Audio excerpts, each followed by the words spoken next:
Latifatus sir ini adalah tempatnya sifat-sifat sabu'iyah atau sifat binatang buas.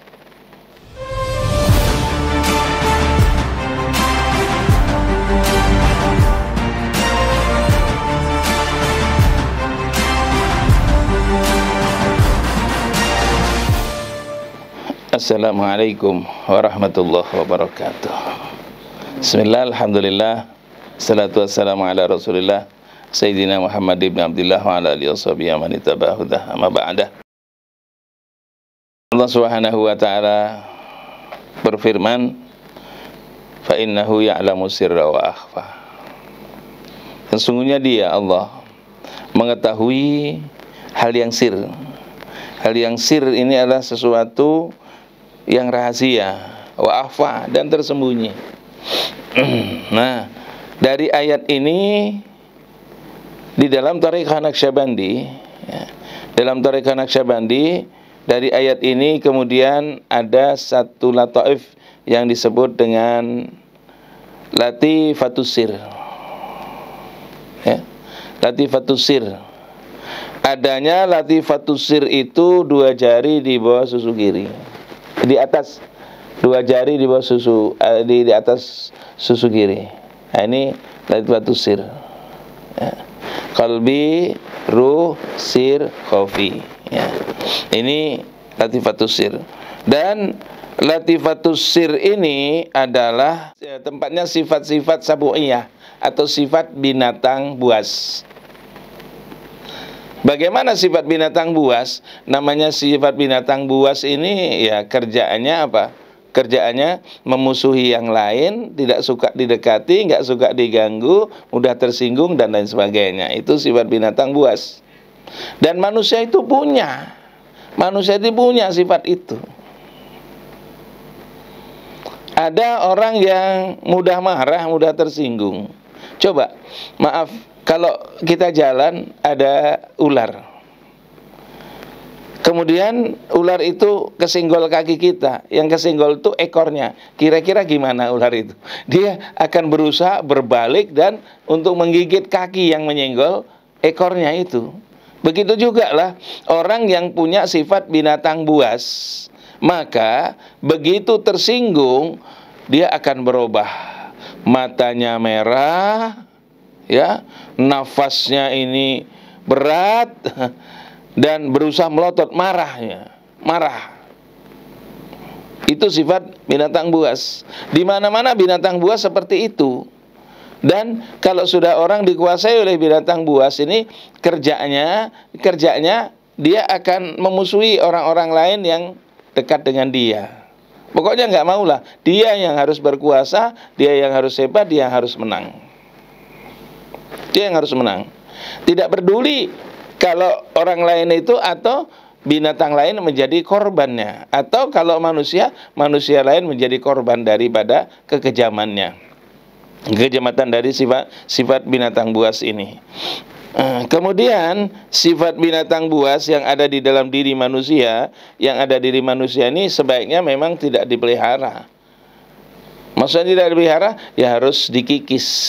Dengan apa? Dengan banyak mengingat Allah. Lagi Allah. Di dalam sini ingat Allah. Allah. Lama-lama apa? Lama-lama ini akan hilang. Coba nanti rasakan. Kalau lagi marah, dongkol, jengkel sama orang, yang terasa sesak di mana? Bukan di sini, tapi di sini. Nanti rasakan sendiri ya. Nanti rasakan sendiri. Ya. Itu seperti itu, tersinggung dan lain sebagainya. Nggak enak di sini ini, nggak enak. Betul-betul nggak enak. Karena apa? Itu sifat yang tercela. Kalau dituruti, dia akan banyak musuhnya. Kenapa? Dia menganggap orang yang di sampingnya atau orang-orang yang ada di hadapannya, orang dekat dengan dia itu juga musuhnya. Kalau sudah menganggap semua menjadi musuh, bagaimana mau tenang? Nah, disinilah orang-orang yang maaf, biasanya mengendalikan emosi itu susah. Mengenai emosi itu susah. Nah, gimana caranya supaya menjadi mudah? ikut thariqah saja. Ikut thariqah, keluar masuk suluk, ya. Nanti dizikirkan, kita akan ditalkin, dibimbing zikir ini di dalam suluk, terus menerus, lama kelamaan kita akan sadar.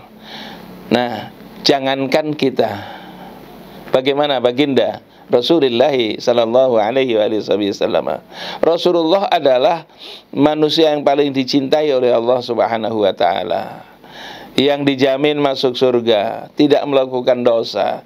Rasulullah ketika dimusuhi orang, apa beliau? Tersenyum. Kita masih ingat kan? Masih ingat riwayatnya Rasulullah setiap mau ke masjid Rasul dilempari kotoran, tapi Rasulullah senyum. Dilempari kotoran, diludahi, Rasulullah tersenyum. Ketika orang yang melempari itu sakit, yang pertama menengok atau menjenguk adalah baginda Rasulullah sallallahu alaihi wasallam.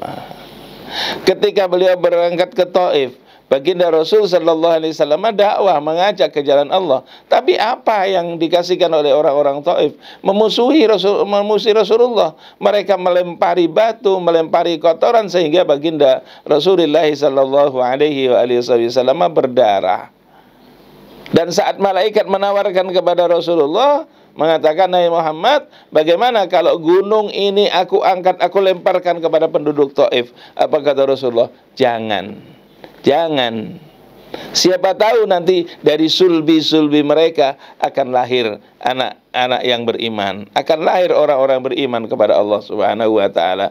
Dan yang dikatakan oleh Nabi itu benar. Sekarang di Taif itu hanya orang-orang beriman yang tinggal di sana, orang-orang beriman kepada Allah Subhanahu wa taala. Itulah dengan mengendalikan sifat-sifat sabu'iyah atau sifat binatang buas, ternyata banyak hal yang bisa diambil manfaat di kemudian hari. Dan ternyata dari apa yang dilakukan oleh Nabi tersebut, hikmahnya sungguh luar biasa. Begitu juga kita, kalau kita mampu meredam emosi kita, kita tidak memperturutkan sifat-sifat binatang buas yang ada pada kita, maka kedamaian yang akan kita peroleh. Dan insya Allah di dalam hidup ini kita tidak akan pernah bermasalah dengan siapapun. Kenapa? Karena apa? Hati kita sadar bahwa sesungguhnya kita ini maaf-maaf, kita hanya seorang hamba. Apalagi kita ya, yang nggak punya apa-apa. Alim tidak, ya, kaya tidak, cakep juga tidak, ya. Akan tetapi mudah tersinggung. Sebenarnya apa yang membuat kita tersinggung? Tak lain dan tak bukan karena sifat sabu'iyahnya subur di dalam diri. Subur di dalam diri. Dan ini yang harus kita perangi terus menerus dengan banyak zikir. Zikir. Ingat Allah, ingat Allah. Allah. Nah, keluar masuk halwat. Keluar masuk halwat. Maksudnya keluar masuk halwat, ada halwat ikut, nanti keluar, ada orang halwat ikut lagi. Lama kelamaan yang namanya maaf ya, yang namanya sesuatu yang terus dicuci, insya Allah lama-lama juga akan bersih. Dan kita jaga juga di luar sana. Ini perlunya kita ini dekat dan akrab dengan seorang mursyid. Perlunya kita ini akrab dan dekat dengan sesama ikhwan. Maksudnya apa? Kalau dekat dengan mursyid kita kan selalu dapat peringatan. Kalau kita dekat dengan ikhwan kan saling mengingatkan di antara satu dan lainnya. Maka jangan pernah memisahkan diri dari jamaah itu. Akan hancur. Jadi berkumpul bersama-sama dengan mereka supaya kita dapat peringatan. Sekeras apapun peringatan yang diberikan oleh guru kita, kita terima dengan senang hati. Dengan senang hati. Ya, kalau kita sudah punya guru dan kita punya penyakit batin, yang penyakit batin itu sudah bersarang begitu lama dalam diri kita, kita diingatkan dengan kata-kata yang sangat keras oleh guru, kita terima. Kita terima, memang itu yang harus ada pada kita. Kita terima dengan senang hati. Saya kan pernah cerita, saya itu pengen dimarahi oleh sang guru. Dimarahi oleh sang guru. Kenapa? Rindu ya, kangen itu dimarahi sang guru. Satu ketika saat masuk suluk, masuk halwat, sore setiap ba'dal asar, kita kan tahu kalau orang berhalwat setelah asar itu membaca khatam hajakan. Dan ada orang datang ini ngomong sama saya, minta sholat jenazah. Ini kesempatan, dia bilang. Kesempatan nih ngomong sama guru ini. Guru lagi mau mimpin khatam hajakan, saya masuk, nyelonong masuk. Bilang sama guru, Abuya minta maaf, ini ada orang minta salat jenazah. Langsung dibentak saya. Dibentak di hadapan jamaah itu, saya dibentak oleh Buya Mustari. Begitu dibentak oleh beliau, saya bilang alhamdulillah. Saya bilang, begitu dibentak itu langsung saya refleks, alhamdulillah, kabul, saya pengen dimarahi oleh guru ini, kabul, ya. Akhirnya apa? Udah, malamnya saya dipanggil. Malam saya dipanggil oleh Buya Mustari. Kata beliau, kenapa? Tadi waktu dibentak kok malah bilang alhamdulillah. Saya hanya bilang begini, Buya, Ananda baca di dalam satu buku dan satu kitab lah, apabila kita dimarahi oleh guru, apalagi dibentak oleh guru, itu 70 penyakit hati itu berguguran. Artinya apa? 70 penyakit hati itu akan hilang. Kata beliau, Masya Allah. Akhirnya apa? Beliau menangis, saya dipeluk. Sampai sekarang gak pernah dimarahi lagi ya. Padahal pengen juga dimarahi. Dimarahi tapi bukan karena kita ini salah atau melanggar gitu ya. Karena apa? Memang ingin dibentak oleh sang guru. Nah, terkadang maaf, kita sekarang ikhwan di zaman ini itu kalau dimarahi atau diomeli oleh gurunya marah, sakit hati. Nggak boleh, nggak boleh. Kita harus tulus, harus ikhlas. Karena apa? Kita sudah berserah. Guru kita ini mau jadikan apa? Kalau bisa murid di hadapan guru itu kal mayyit inda yadil ghasil. Jadi yang namanya murid dengan guru itu kal mayyit inda yadil ghasil, seperti mayit di tangannya orang yang memandikan. Jadi mau ditarik ke sana kemari, mau dibalik dan sebagainya, itu terserah orang yang memandikan. Guru kita lebih tahu daripada diri kita sendiri. Makanya berserah pada Allah agar sifat-sifat, termasuk diantaranya adalah sifat sabu'iyah tadi, akan hilang dari hati kita. Mudah-mudahan Allah Subhanahu wa ta'ala menjadikan hati kita hati yang sabar, hati yang tulus, hati yang ikhlas, sehingga sifat-sifat yang tercela dalam hati kita terkikis, diganti oleh Allah dengan sifat-sifat yang terpuji. Amin Allahumma amin. Wassalamualaikum warahmatullahi wabarakatuh.